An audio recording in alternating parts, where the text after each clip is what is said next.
जिनके कदमों में पंडित धीरेन्द्र ने सीखी विद्या, जिनके सामने प्रधानमंत्री और राष्ट्रपति भी कुछ नहीं होते।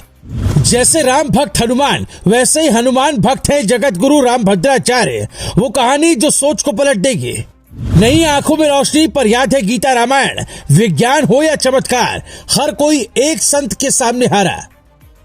दुनिया के वो महान संत जो न पढ़ सकते हैं, न लिख सकते हैं और न ही ब्रेल लिपि का इस्तेमाल कर सकते हैं, फिर भी गीता से लेकर रामायण तक और वेद से लेकर पुराण तक के किस पन्ने पर क्या लिखा है सब कुछ ऐसे ही बता देते हैं। ऐसे महान संत पंडित धीरेन्द्र शास्त्री के गुरु हैं, जिनके पास रहकर धीरेन्द्र शास्त्री ने ये विद्या सीखी, जिसे कुछ लोग अंधविश्वास कह रहे हैं। इस पर उनके गुरु क्या कहते हैं वो बताएं, उससे पहले सुनिए जगत गुरु रामभद्राचार्य कौन है।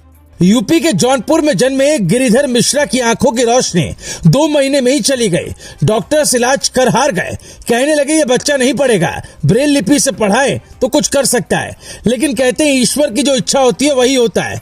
बच्चे के दादाजी ने गीता रामायण और वेद पुराण की कहानियां सुनानी शुरू कर दी, जिसका असर इतना हुआ कि मात्र 3 साल की उम्र में बच्चा जब ढंग से बोल भी नहीं पाता, तब उसने एक रचना कर डाली जिसमें लिखा था, हे यशोदा तुमने मेरे गिरिधर की बाह क्यों पकड़ी।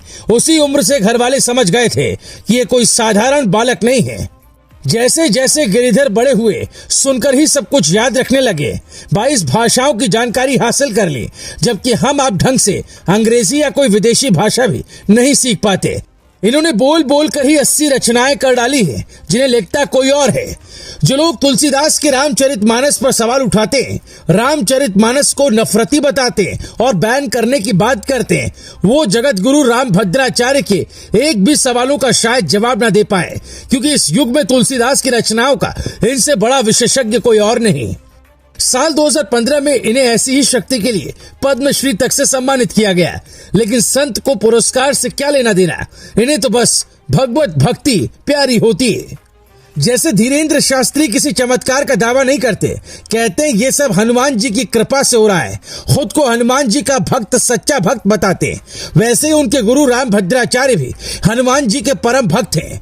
ऐसे संत के सामने राष्ट्रपति और प्रधानमंत्री भी सिर झुकाते हैं। सोशल मीडिया पर यह किस्सा इन दिनों बड़ा वायरल हो रहा है, जिसमें दावा किया जा रहा है कि सुप्रीम कोर्ट में राम मंदिर के मसले पर जब सुनवाई अटकी तो जगत गुरु रामभद्राचार्य ही सबूत पेश करने पहुंचे।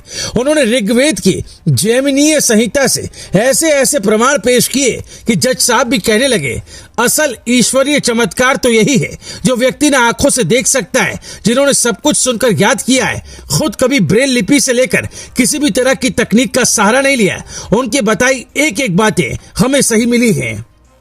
मतलब रामभद्राचार्य ने भले ही भगवान को खुली आंखों से हमारी और आपकी तरह नहीं देखा, लेकिन उन्होंने भगवान को दिल की गहराई से महसूस किया है, अंतरात्मा से उनके दर्शन किए हैं। इसीलिए जब उनसे बाबा रामदेव ने पूछा कि कुछ लोग आपके शिष्य धीरेन्द्र शास्त्री पर सवाल उठा रहे हैं, तो रामभद्राचार्य मुस्कुराने लगे और बाबा रामदेव ने कहा, जो दिख रहा है वो सिर्फ 1% है, बाकी 99% सच तो आप खुली आंखों से देख ही नहीं सकते। जिन्हें ये सब अंधविश्वास लग रहा है, उन्हें जगत गुरु रामभद्राचार्य जी को देखना चाहिए, जिनके ऊपर भगवान की ऐसी कृपा है जिसे ना विज्ञान समझ पाया, न बड़े बड़े विद्वान।